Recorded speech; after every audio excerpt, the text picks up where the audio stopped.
PitStop Plus er et smart farming system til mere ressourceøkonomisk anvendelse af mineralfoder. Vi kalder det præcisionsmineraltildeling, og det gør det også muligt at anvende foderadditiver på en økonomisk og praktisk måde. Præcisionsmineraltildeling, det er nytænkning af den måde, vi tildeler mineraler til malkekøerne. Det er et fremtidens system, som er 100% i tråd med formålet med jeres rådgivning af kvægbrugere, nemlig at sikre deres produktionsøkonomi gennem bedre ressourceøkonomi, sundhed, reproduktion og produktivitet ved malkekøerne. I har brugt systemet i 4 år. Der er 3 feedere, 2 ved de lakterende køer og 1 i gruppen af ældre goldkøer. Systemet er indstillet til at give 2 doseringer af 23 gram per besøg, og gennemsnitligt kan køerne maks få 150 gram mineraler ekstra per ko per dag. De 46 gram per besøg svarer til, at køerne skal besøge en feeder 3 gange i døgnet for at æde deres daglige maksration. Det svarer nogenlunde til deres naturlige adfærd. Vi har nemlig fundet ud af, at de besøger automaterne 3-4 gange i døgnet. De køer, som ikke får ekstra mineraler, de besøger også feederne, fordi de ved, der er goodies i dem, men langt mindre.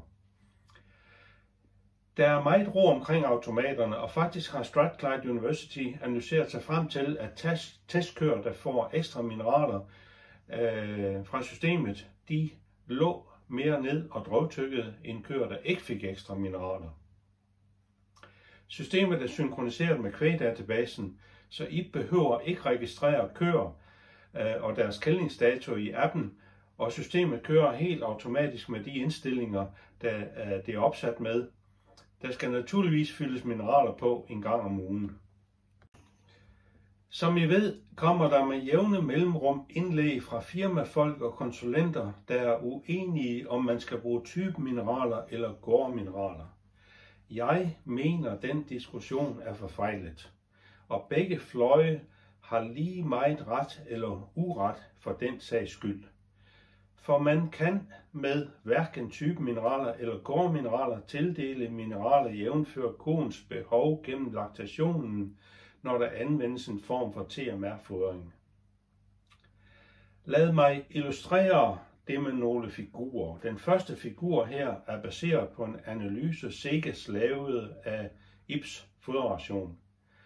Den viser en voldsom overdosering af alle mineraler og vitaminer, men specielt af mikromineraler.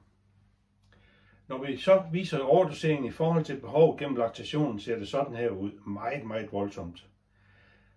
Det er simpelthen dårlig ressourceøkonomi, og det er skidt for naturen og miljøet, fordi overskuddet udskilles med gødningen. Og det er uheldigt, fordi 4-5 af mikromineralerne, det er problematiske tungmetaller. Men det er bestemt ikke bedre at afpasse mineralerne i fuldfodret efter de officielle Nordfor-normer. Det er lige så problematisk, for så underforsyner man med mineraler i hele den kritiske overgangsperiode, og det kan koens fysiologi simpelthen ikke klare. Det går så nogenlunde med energien, som koen kan mobilisere og deponere på kroppen efter behov, men en tilsvarende fysiologisk mekanisme eksisterer simpelthen ikke for mineraler. Specielt ikke for mikromineraler, der jo har afgørende betydning for immunstatus og dermed sundhed og frugtbarhed. Det er lige netop her, at præcisionsmineraltildeling kommer ind i billedet, fordi hvad enten man benytter typemineraler eller gårdmineraler, så kan vi tilpasse doseringen efter køernes behov igennem hele laktationsperioden. Vi kan flytte overskydende mineraler væk fra midt- og slutlaktationen hen til den kritiske overgangsperiode, hvor køerne er i underskud. Vi har desuden mulighed for at anvende en række effektive foderadditiver på en økonomisk og praktisk måde. Fordi vi kan med præcisionsmineraltildeling nøjes med at give det til bestemte køer i bestemte perioder af laktationen.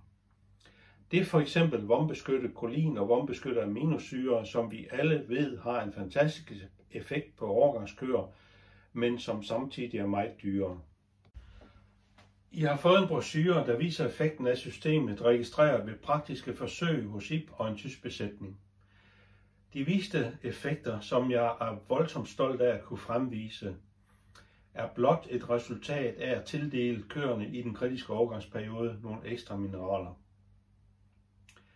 Siden da har begge besætninger besluttet at reducere mineralerne i fuldfodret. Hos Ib svarer reduktionen til ca. 25% mindre mineraler, og forbruget i Pitstop Plus systemet det er cirka det samme målt i kilo per dag. Så der er tale om en omfordeling. Begge besætninger anvender nu også flere foderadditiver, specielt i den tyske besætning. Hos Ib så testes der for øjeblikket effekten af at have gær med i Pitstop Plus mineralerne. Hvis der er mulighed for at møde jer en anden gang, så sig endelig til. Og jeg kommer også meget gerne ud til erfagrupper eller lignende for at snakke om præcisionsmineraltildeling.